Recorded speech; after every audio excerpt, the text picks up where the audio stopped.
Eh bien, c'est parti.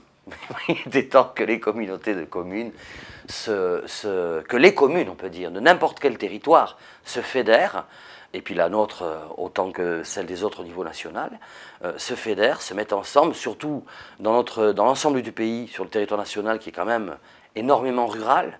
Je veux dire que si les communes ne s'assemblent pas ensemble pour réfléchir à la culture, au passage justement à cette éducation artistique et culturelle, si elles sont incapables de faire ça, on retourne à Néandertal.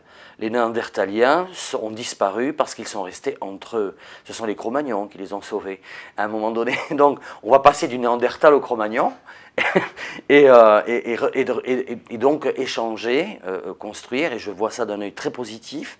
Je ne suis pas du tout pessimiste, peut-être beaucoup moins pessimiste que je ne l'ai été avant, voyant que les communes se fédèrent un petit peu, que l'on peut déjà découvrir nos élus culturels locaux, que l'on peut déjà approcher d'une façon plus simple et plus aisée. Aussi, on parlait de médiation tout à l'heure. Mais justement, s'il est plus facile de s'approcher de l'inspection académique, il est plus facile de s'approcher des institutions locales, il est plus facile de s'approcher du conseil général. Moi, je me souviens d'une époque où tout le monde avait la trouille de s'approcher de ces gens-là.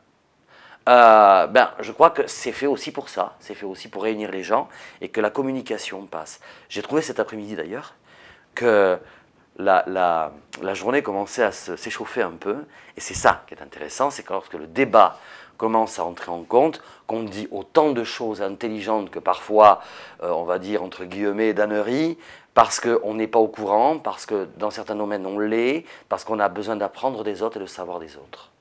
Ça sert à ça, une communauté de communes.